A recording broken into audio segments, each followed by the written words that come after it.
ಪ್ರೀತಿಯ ವೀಕ್ಷಕರಿಗೆ ಶಂಕರಾನಂದ ಟಿವಿಗೆ ಸ್ವಾಗತ ಸುಸ್ವಾಗತ. ಇವತ್ತಿನ ವಿಡಿಯೋನಲ್ಲಿ ಜನವರಿ ತಿಂಗಳ ಮಾಸ ಭವಿಷ್ಯ ಯಾವ ರೀತಿಯಾಗಿದೆ ಅನ್ನುವಂತಹ ಮಾಹಿತಿಯನ್ನು ತಿಳ್ಕೊಳ್ಳೋಣ. ಅದಕ್ಕಿಂತ ಮುಂಚಿತವಾಗಿ ಯಾರಾದರೂ ಶಂಕರಾನಂದ ಟಿವಿ ಯೂಟ್ಯೂಬ್ ವಾಹಿನಿಯನ್ನು ಮತ್ತು ಇನ್ಸ್ಟಾಗ್ರಾಮ್ ಪೇಜನ್ನು, ಫೇಸ್ಬುಕ್ ಪೇಜನ್ನು ಫಾಲೋ ಮಾಡ್ತಾ ಇಲ್ಲ, ಸಬ್ಸ್ಕ್ರೈಬ್ ಮಾಡ್ಕೊಂಡಿಲ್ಲ ಅಂದರೆ ಫಾಲೋ ಮಾಡಿ, ಸಬ್ಸ್ಕ್ರೈಬ್ ಮಾಡಿ. ನೆಕ್ಸ್ಟ್ ಅಪ್ಲೋಡ್ ಮಾಡುವಂತಹ ವಿಡಿಯೋಗಳು ನಿಮಗೆ ನೋಟಿಫಿಕೇಷನ್ನ ಮುಖಾಂತರ ಬಂದು ತಲುಪತ್ತೆ. ಹೊಸ ಹೊಸ ಮಾಹಿತಿಗಳನ್ನು ತಿಳ್ಕೊಳ್ಳೋದಕ್ಕೆ ಸಾಧ್ಯವಾಗುತ್ತೆ ಅಂತ ತಿಳಿಸ್ತಾ ಇವತ್ತಿನ ವಿಡಿಯೋನಲ್ಲಿ ಏನು ವಿಚಾರಗಳಿದೆ ಅನ್ನೋದನ್ನು ಗಮನ ಹರಿಸೋಣ. ಜನವರಿ ತಿಂಗಳ ಮಾಸ ಭವಿಷ್ಯ ನೋಡಿ. ಜನವರಿ ತಿಂಗಳಲ್ಲಿ ಬದಲಾವಣೆ ಆಗ್ತಾ ಇರತಕ್ಕಂತಹ ಗ್ರಹಗಳ ಬಗ್ಗೆ ಮಾಹಿತಿಯನ್ನು ನೋಡೋದಾಯಿತು ಅಂತ ಹೇಳಿದ್ರೆ, ಮೊದಲನೇದಾಗಿ 4ನೇ ತಾರೀಕು 1ನೇ ತಿಂಗಳು 2025ಕ್ಕೆ ಧನಸ್ಸು ರಾಶಿಗೆ ಬುಧ ಪ್ರವೇಶ ಮಾಡ್ತಾ ಇದ್ದಾನೆ. 14ನೇ ತಾರೀಕು 1ನೇ ತಿಂಗಳು 2025ಕ್ಕೆ ಮಕರ ರಾಶಿಗೆ ರವಿ ಪ್ರವೇಶ ಮಾಡ್ತಾ ಇದ್ದಾನೆ. 21ನೇ ತಾರೀಕು 1ನೇ ತಿಂಗಳು 2025ಕ್ಕೆ ಮಿಥುನ ರಾಶಿಗೆ ವಕ್ರೀಗತನಾಗಿರ್ತಕ್ಕಂತಹ ಕುಜನ ಪ್ರವೇಶವಾಗ್ತಾ ಇದೆ. ಇನ್ನು 24ನೇ ತಾರೀಕು 1ನೇ ತಿಂಗಳು 2025ಕ್ಕೆ ಮಕರ ರಾಶಿಗೆ ಬುಧ ಪ್ರವೇಶ ಮಾಡ್ತಾ ಇದ್ದಾನೆ. 28ನೇ ತಾರೀಕು 1ನೇ ತಿಂಗಳು 2025ಕ್ಕೆ ತನ್ನ ಉಚ್ಚಸ್ಥಾನವಾದಂತಹ ಮೀನ ರಾಶಿಗೆ ಶುಕ್ರನ ಪ್ರವೇಶ ಉಂಟಾಗ್ತಾ ಇದೆ. ಇದಿಷ್ಟು ಜನವರಿ ತಿಂಗಳಲ್ಲಿ ಬದಲಾವಣೆ ಆಗ್ತಾ ಇರತಕ್ಕಂತಹ ಗ್ರಹಗಳ ಬಗ್ಗೆ ಮಾಹಿತಿ ಆಗಿದೆ. ಇನ್ನು ಈ ಗ್ರಹಗಳ ಸ್ಥಿತಿಗತಿಗಳಿಂದಾಗಿ ಯಾವ್ಯಾವ ರಾಶಿಯವರಿಗೆ ಯಾವ್ಯಾವ ರೀತಿಯಾಗಿರ್ತಕ್ಕಂತಹ ಫಲಾನುಫಲಗಳಿದ್ದಾವೆ ಅನ್ನೋದನ್ನು ಗಮನಿಸಬೇಕಾಗಿದೆ ನಾವು.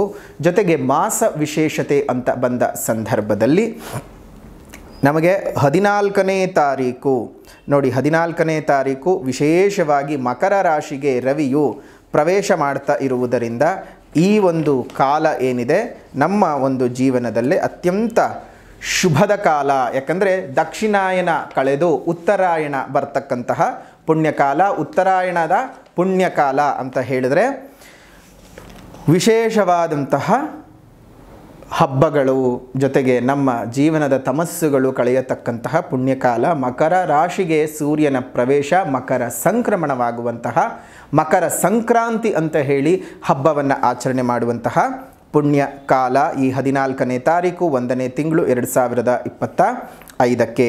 ಈ ವಿಶೇಷವಾಗಿ ಧನುರ್ಮಾಸದ ಪೂಜಾ ವ್ರತದ ಸಮಾಪ್ತಿಯೂ ಸಹ ಇವತ್ತೇ ಆಗುತ್ತೆ. ಅಂದರೆ 14ನೇ ತಾರೀಕೆ ಆಗ್ತಕ್ಕಂಥದ್ದು. ನೋಡಿ, ಸಂಕ್ರಾಂತಿ ಹಬ್ಬ ಎಲ್ಲ ಕಡೆ ರೈತಾಪಿ ವರ್ಗದವರು ತಾವು ಬೆಳೆದಂತಹ ಬೆಳೆಗಳನ್ನು ಒಂದು ಗುಡ್ಡೆ ಹಾಕಿ ಅದಕ್ಕೆ ಪೂಜೆಗಳನ್ನು ಸಲ್ಲಿಸಿ ಅದಕ್ಕೆ ಕೊಡಬೇಕಾದಂಥ ಗೌರವ ಸ್ಥಾನಮಾನಗಳನ್ನೆಲ್ಲ ಕೊಟ್ಟು ಒಂದು ಭೂಮಿತಾಯಿಗೆ ಗೌರವಗಳನ್ನು ಕೊಡ್ತಕ್ಕಂತಹ ದಿವಸ. ನಮ್ಮೆಲ್ಲರ ಜೀವನಕ್ಕೆ ಇಷ್ಟು ಆಸರಿಯಾಗಿ ನಿಂತ್ಕೊಂಡಂತಹ ಭೂಮಿತಾಯಿಗೆ ಗೌರವ ಕೊಡ್ತಕ್ಕಂಥ ದಿವಸ. ನಮ್ಮೆಲ್ಲರ ಹೊಟ್ಟೆಗೆ ಅನ್ನ ಕೊಡ್ತಕ್ಕಂತಹ ಅನ್ನದಾತ ಬಹಳ ಸಂಭ್ರಮ ಪಡ್ತಕ್ಕಂತಹ ದಿವಸ ಈ ಒಂದು ಸಂಕ್ರಾಂತಿ ಹಬ್ಬ.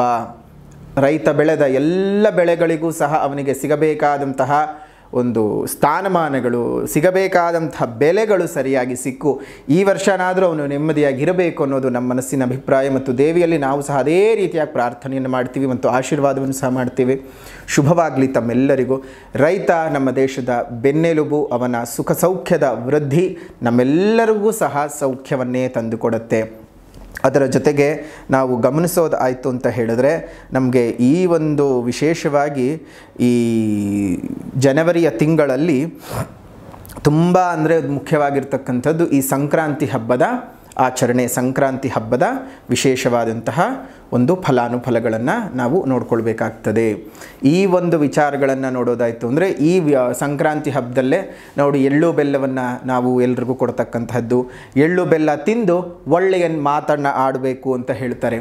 ಎಳ್ಳು ಮತ್ತು ಬೆಲ್ಲ ನಮ್ಮ ದೇಹಕ್ಕೆ ಎಷ್ಟು ಬಹಳ ಪುಷ್ಟಿಯನ್ನು ತಂದುಕೊಡುತ್ತೆ. ದೇಹದಲ್ಲಿ ಜಿಡ್ಡಿನ ಅಂಶಗಳನ್ನು ಜಾಸ್ತಿ ಮಾಡ್ತಕ್ಕಂಥದ್ದು, ಚರ್ಮಗಳ ಒಡಕಲುಗಳನ್ನು ಸರಿ ಮಾಡ್ತಕ್ಕಂಥದ್ದು ಎಲ್ಲವೂ ಸಹ ನಮ್ಮ ಪೂರ್ವಿಕರು ನಮ್ಮ ದೇಹಕ್ಕೆ ತುಂಬಿರ್ತಕ್ಕಂತಹ ವಿಚಾರಧಾರೆಗಳಾಗಿರುತ್ತೆ, ವಿಜ್ಞಾನದ ವಿಚಾರಧಾರೆಗಳಾಗಿರುತ್ತೆ.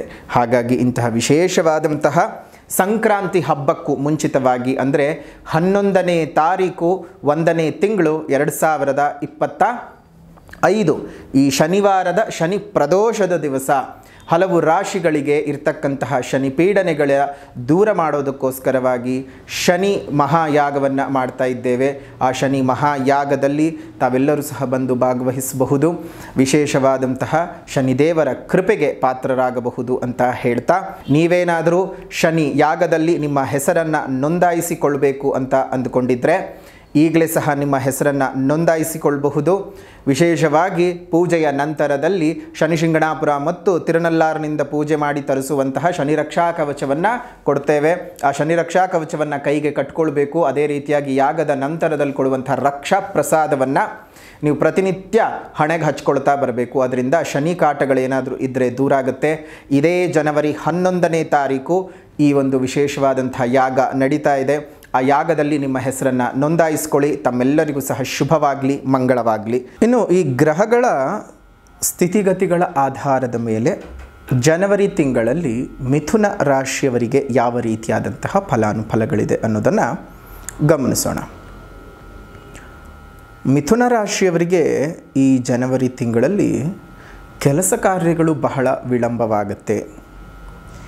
ನೀವು ಕೈ ಹಾಕಿದಂತಹ ಯತ್ನಿಸಿದಂತಹ ಕೆಲಸ ಕಾರ್ಯಗಳು ಅಷ್ಟೊಂದು ಸುಲಭವಾಗಿ ನಿಮಗೆ ಕೈಗೆ ಎಟುಕೋದಕ್ಕೆ ಸಾಧ್ಯ ಆಗೋದಿಲ್ಲ. ಅನಿರೀಕ್ಷಿತವಾಗಿ ಬಂಧು ಮಿತ್ರರೊಟ್ಟಿಗೆ ಮನಸ್ತಾಪಗಳು ಜಾಸ್ತಿ ಆಗುತ್ತೆ, ವೈಮನಸ್ಯಗಳು ಅಧಿಕವಾಗ್ತಾ ಹೋಗುತ್ತೆ. ಕುಟುಂಬದಲ್ಲಿ ನಿಮ್ಮ ವಿಚಾರದಲ್ಲಿ ತಾರತಮ್ಯಗಳು ನಡೆದು ಅದು ನಿಮ್ಮ ಮನಸ್ಸಿಗೆ ಬಹಳ ನೋವು ಉಂಟು ಮಾಡುತ್ತೆ. ಬಹಳ ಕಿರಿಕಿರಿಯಾದ ವಾತಾವರಣ ಉದ್ಯೋಗದ ಕ್ಷೇತ್ರದಲ್ಲಿಯೂ ವ್ಯಾಪಾರದ ಕ್ಷೇತ್ರದಲ್ಲಿಯೂ ಸಹ ನೀವು ನೋಡಬೇಕಾಗಿ ಬರುತ್ತೆ. ಕೆಲವೊಂದು ಕೆಲಸ ಕಾರ್ಯಗಳು ನೀವು ಅಂದುಕೊಳ್ಳದ ರೀತಿಯಲ್ಲಿ ನೆಲ ಕಚ್ಚೋಗ್ಬಿಡುತ್ತೆ. ಭೂ ವ್ಯವಹಾರಗಳನ್ನು ಮಾಡೋ ಸಂದರ್ಭದಲ್ಲಿ ಭೂಮಿಗಳನ್ನು ಖರೀದಿ ಮಾಡಬೇಕು ಅಥವಾ ಕ್ರಯ ವಿಕ್ರಯಗಳಲ್ಲಿ ಏನಾದರೂ ನೀವು ಬಿಸ್ನೆಸ್ಸನ್ನು ಮಾಡ್ತಾ ಇದ್ದೀನಿ ಅಂದರೆ ಇದು ಅಷ್ಟೊಂದು ಸುಲಭವಾಗಿರ್ತಕ್ಕಂತಹ ಮಾಸ ಆಗಿರೋದಿಲ್ಲ. ತುಂಬಾ ಹುಷಾರಾಗಿರಿ. ಸರ್ಕಾರಿ ಉದ್ಯೋಗಿಗಳಿಗೆ ಮೇಲಧಿಕಾರಿಗಳಿಂದ ಕಿರಿಕಿರಿಗಳು ಜಾಸ್ತಿ ಆಗುತ್ತೆ. ನಿಮ್ಮ ಮೇಲೆ ಇಲ್ಲಸಲ್ಲದ ಆರೋಪಗಳನ್ನು ಮಾಡೋದಕ್ಕೆ ಶುರು ಮಾಡ್ತಾರೆ. ಯಾವುದೇ ವಿಚಾರದಲ್ಲೂ ನಿಮಗೆ ಅಭಿವೃದ್ಧಿ ಅನ್ನೋದು ಆಗೋದಿಲ್ಲ. ಈ ತಿಂಗಳಲ್ಲಿ ಆದಾಯಕ್ಕೆ ಕೊರತೆ ಉಂಟಾಗ್ತದೆ. ವೆಚ್ಚಗಳು ಅಧಿಕವಾಗಿ ಸಾಲದ ಸಮಸ್ಯೆಗಳಿಗೆ ಸಿಲುಕಿ ಹಾಕಿಕೊಳ್ಳಬೇಕಾದಂತಹ ಸಾಧ್ಯತೆಗಳು ಬರ್ತವೆ. ದೈಹಿಕವಾಗಿ ಬಹಳ ನೋವುಗಳನ್ನು ನೋಡಬೇಕಾಗತ್ತೆ, ಬಾಧೆಗಳನ್ನು ಅನುಭವಿಸಬೇಕಾಗತ್ತೆ. ಆರೋಗ್ಯವು ಕೈ ಕೊಡ್ತಕ್ಕಂತಹದ್ದು, ಆದಾಯ ಕೈ ಕೊಡುತ್ತೆ. ಅತ್ಯಂತ ಆಪ್ತೇಷ್ಠರನ್ನು ಕಳೆದುಕೊಳ್ಳಬೇಕಾದಂತಹ ಸಂದರ್ಭಗಳು ಸಹ ಈ ಒಂದು ತಿಂಗಳಲ್ಲಿ ಬರಬಹುದು. ತುಂಬ ಯಾರ ಮೇಲೆ ನೀವು ಡಿಪೆಂಡ್ ಆಗಿರ್ತೀರಿ ಅಥವಾ ಯಾರು ನಿಮ್ಮ ಜೀವನಕ್ಕೆ ತುಂಬಾ ಅನುಕೂಲವನ್ನು ಮಾಡಿಕೊಟ್ಟಿರ್ತಾರೆ ಅಂಥವರು ನಿಮ್ಮ ಜೀವನದಿಂದ ಹೊರ ಹೋಗಬಹುದು ಅಥವಾ ಅವರೇ ಅವರ ಜೀವನದಿಂದ ಮುಗಿಸ್ಕೊಂಡು ಹೋಗಬಹುದು. ಆ ಒಂದು ಸಂದರ್ಭ ಬರುತ್ತೆ. ಅದರಿಂದ ತುಂಬಾ ನೋವನ್ನು ಪಡಬೇಕಾಗ್ತದೆ. ನೀವು ಕುಟುಂಬದಲ್ಲಿ ನೆಮ್ಮದಿ ಇರೋದಿಲ್ಲ. ವಿನಾಕಾರಣ ನಿಮ್ಮ ಮನಸ್ಸು ನೋವಾಗ್ತಾ ಇರುತ್ತೆ. ಅದು ನೋವು ಮಾತ್ರನೇ ಅಲ್ಲ, ನೀವೇ ಕಿರಿಕಿರಿನ ಹುಡ್ಕೊಂಡು ಹೋಗ್ತಾ ಇರ್ತೀರೋ ಅಥವಾ ಕಿರಿಕಿರಿಗಳೇ ನಿಮ್ಮನ್ನು ಹುಡ್ಕೊಂಡು ಬರ್ತಾ ಇರುತ್ತೋ ಅರ್ಥವಾಗದ ವಾತಾವರಣ. ವಿನಾಕಾರಣ ಸರ್ಕಾರಿ ಉದ್ಯೋಗಿಗಳಿಗೆ ಆರೋಪಗಳು ಎದುರಾಗೋದ್ರಿಂದ ಕೋರ್ಟು, ಕಚೇರಿ, ಪೊಲೀಸ್ ಠಾಣೆಯ ಮೆಟ್ಟಿಲುಗಳನ್ನು ಹತ್ತಿ ಇಳಿಬೇಕಾದ ಸಂದರ್ಭಗಳು ಜಾಸ್ತಿ ಬರ್ತದೆ. ನಿಮ್ಮೆಲ್ಲ ವಿಚಾರಗಳಲ್ಲಿಯೂ ಸಹ ಬಹಳಷ್ಟು ತಾಳ್ಮೆ, ಬಹಳಷ್ಟು ಆಲೋಚನೆ ತುಂಬಾ ಮುಖ್ಯ. ಯಾವುದನ್ನು ಆತುರವಾಗಿ ನಿರ್ಧಾರವನ್ನು ತೆಗೆದುಕೊಳ್ಳಬಾರ್ದು. ಈ ತಿಂಗಳಲ್ಲಿ ನೀವೇನಾದರೂ ಲೇವಾದೇವಿ ವ್ಯವಹಾರ ಮಾಡುವಂಥವರಾಗಿದ್ದರೆ ಸ್ವಲ್ಪ ದುಡ್ಡನ್ನು ಯಾರಿಗಾದರೂ ಕೊಡೋ ಸಂದರ್ಭದಲ್ಲಾಗಲಿ ತುಂಬ ಹುಷಾರು, ಜಾಗ್ರತೆ ವಹಿಸಿ. ಇಲ್ಲ ವಿನಾಕಾರಣ ನೀವು ಮಧ್ಯದಲ್ಲೆಲ್ಲೋ ತಗಲು ಹಾಕ್ಕೊಂಡ್ಬಿಡ್ತೀರ, ಅದರಿಂದ ನೀವೇ ಸಮಸ್ಯೆಯನ್ನು ಅನುಭವಿಸಬೇಕು. ಹುಷಾರು. ಏನೋ ಮಾಡೋಕ್ಕೆ ಹೋಗಿ ಇನ್ನೊಂದೇನೋ ಆಗಿ ಹೋಗ್ಬಿಡುತ್ತೆ. ಅಂದ್ಕೊಂಡಿರೋ ರೀತಿಯಲ್ಲಿ ಯಾವುದು ಸಹ ಸಾಗೋದಿಲ್ಲ. ಹುಷಾರು. ನೀವು ಯಾರಿಗಾದರೂ ಶ್ಯೂರಿಟಿ ಕೊಡ್ತಾ ಇದ್ದೀನಿ, ನಾನು ತುಂಬ ವರ್ಷದ ಪರಿಚಯ, ಅವ್ರು ಹಾಗೆಲ್ಲ ಮೋಸ ಮಾಡಲ್ಲ, ಅವರು ಒಳ್ಳೆಯದೇ ಮಾಡ್ತಾರೆ, ಅವ್ರಿಗೇನೋ ಕಷ್ಟ ಇದೆ, ನನ್ನ ಕಷ್ಟದಲ್ಲಿ ಅವ್ರು ಸಹಕರಿಸಿದ್ರು ಸರಿ, ಇಲ್ಲಿ ನೋಡಿ ಅವರು ನಿಮ್ಮ ಕಷ್ಟದಲ್ಲಿ ಸಹಕರಿಸಿದ್ರು ಸರಿ, ಆದರೆ ಈಗ ನಿಮಗೆ ಕಷ್ಟದ ಸಮಯ ಇದೆ, ಅವ್ರಿಗಂದು ಪ್ರಯೋಜನವಿಲ್ಲ. ನಿಮ್ಮ ಸಮಯನೇ ಕೆಟ್ಟದಾಗಿರಬೇಕಾದಾಗ ನೀವು ಬೇರೆಯವ್ರಿಗೆ ಹೇಳಿ ಏನು ಪ್ರಯೋಜನ, ಅದರಿಂದ ನಿಮಗೆ ಕೆಡಕಾಗ್ತದೆ. ಸ್ವಲ್ಪ ಜಾಗ್ರತೆಯಾಗಿರುವಂಥದ್ದು ತುಂಬಾ ಒಳ್ಳೆಯದು. ಮಾನಸಿಕವಾಗಿ ಬಹಳ ಸೂಕ್ಷ್ಮಮತಿಗಳಾದಂತಹ ನೀವು ಈ ತಿಂಗಳು ನಿಮ್ಮ ಸೂಕ್ಷ್ಮತೆಯನ್ನು ಕಳೆದುಕೊಂಡು ಬಿಡ್ತೀರ. ಬುದ್ಧಿ ತುಂಬ ಅಸಾಧಾರಣವಾಗಿ ಕೆಲಸ ಮಾಡುವಂಥದ್ದು. ಬುದ್ಧಿಮತೆಯನ್ನು ನೀವತ್ತು ಈ ತಿಂಗಳಲ್ಲಿ ಅನುಭವಿಸಬೇಕಾಗತ್ತೆ. ವೈವಾಹಿಕ ಜೀವನದಲ್ಲಿದ್ದಂತಹ ಬವಣೆಗಳು ಜಾಸ್ತಿ ಆಗ್ತಾ ಹೋಗುತ್ತೆ. ವೈವಾಹಿಕ ಜೀವನ ನೆಮ್ಮದಿಯಾಗಂತೂ ಇರೋದಿಲ್ಲ. ಕೆಲವೊಮ್ಮೆ ಈ ಒಂದು ಕೆಲಸ ಕಾರ್ಯಗಳ ಒತ್ತಡದಿಂದಾಗಿ ಮಾನಸಿಕ ಸ್ಥಿಮತೆಯನ್ನು ಸಹ ಕಳ್ಕೊಳ್ತೀರಿ. ದುಡುಕಿನ ವರ್ತನೆಗಳಿಂದ ತುಂಬ ದೊಡ್ಡ ಮಟ್ಟದ ಹಾನಿಯನ್ನು ನೋಡಬೇಕಾಗಿರ್ತಕ್ಕಂತಹ ದಿನಮಾನಗಳನ್ನು ಜನವರಿಯ ತಿಂಗಳಲ್ಲಿ ನೀವು ಅನುಭವಿಸಬೇಕಾಗತ್ತೆ. ಹುಷಾರಾಗಿರಿ. ಅದರಲ್ಲೂ ಸಂಕ್ರಮಣ ಮುಗಿದ ಮೇಲೆ ಸ್ವಲ್ಪ ಮಟ್ಟಕ್ಕೆ ಸುಧಾರಿಸಬಹುದು. ಸಂಕ್ರಮಣ ಆಗುವವರೆಗೂ ತಾಳ್ಮೆಯಿಂದ ಇರಬೇಕು. ಅದರಲ್ಲೂ ಸಂಕ್ರಮಣ ಆದರೂ ಸಹ ನಿಮಗೆ 8ನೇ ಮನೆಗೆ ಹೋಗ್ತಕ್ಕಂತಹದ್ದು ರವಿಗ್ರಹವು. ಸ್ವಲ್ಪ ಹುಷಾರು, ಜಾಗ್ರತೆಯಾಗಿರುವಂಥದ್ದು ಒಳ್ಳೆಯದು. ಜೊತೆಗೆ ಭಾಗ್ಯಾಧಿಪತಿ ಶನಿಯಾದಂತಹವನು ಭಾಗ್ಯಸ್ಥಾನದಲ್ಲೇ ಇದ್ದಾನೆ. ಅದು ಸಹ ನಿಮಗೆ ಕಾರಕೋ ಭಾವನಾಶನ. ಆಯಾ ಕಾರಕದ ಸ್ಥಾನದ ಗ್ರಹಗಳು ಅದದೇ ಸ್ಥಾನದಲ್ಲಿ ಇರುವಂತಹದ್ದು ಅದಷ್ಟೊಂದು ಉತ್ತಮವಾದದ್ದಲ್ಲ. ಜಾಗ್ರತೆಯಾಗಿರಿ. ಈ ಒಂದು ತಿಂಗಳು, ಜನವರಿ ತಿಂಗಳು, ಸ್ವಲ್ಪ ಕಿಡುಕಿನ ಮತ್ತು ಕಾಠಿಣ್ಯದ ಪರಿಸ್ಥಿತಿಯನ್ನು ಅನುಭವಿಸಬೇಕಾಗಬಹುದು. ಹುಷಾರು. ಇನ್ನು ಪರಿಹಾರ ಅಂತ ಬಂದ ಸಂದರ್ಭದಲ್ಲಿ ಮೊದಲನೇದಾಗಿ ಸಾಮಾಜಿಕ ಪರಿಹಾರ, ಪ್ರಕೃತಿಯನ್ನು ಉಳಿಸಿ, ಪ್ರಕೃತಿಯನ್ನು ಬೆಳೆಸಿ, ಇನ್ನಿತರ ಜೀವಜಂತುಗಳಿಗೊಂದಿಷ್ಟು ಆಸರೆಯಾಗಿರಿ. ಸಾಧ್ಯವಾದ ಕಡೆ ಗಿಡಗಳನ್ನು ನೆಟ್ಟು ಪೋಷಣೆ ಮಾಡಿ, ಮರಗಳನ್ನು ಕಾಪಾಡಿಕೊಳ್ಳಿ. ನಿಮ್ಮ ಮನೆ ಮುಂದೆ ಮತ್ತು ಮೇಲ್ಭಾಗದಲ್ಲಿ ಸಣ್ಣ ಸಣ್ಣ ಕುಂಡಗಳಲ್ಲಿ ನೀರನ್ನು ಇಡ್ತಾ ಬನ್ನಿ.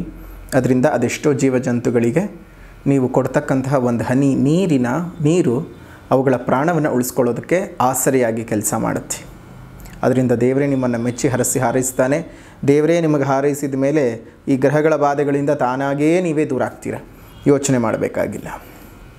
ಇನ್ನು ಆಧ್ಯಾತ್ಮಿಕವಾದ ಪರಿಹಾರ ಅಂತ ನೋಡಿದಾಗ ಜನವರಿ 11ನೇ ತಾರೀಕು 1ನೇ ತಿಂಗಳು 2025 ಶನಿ ಪ್ರದೋಷದ ದಿವಸ ಶನಿ ಮಹಾಯಾಗವನ್ನು ಮಾಡ್ತಾ ಇದ್ದೇವೆ.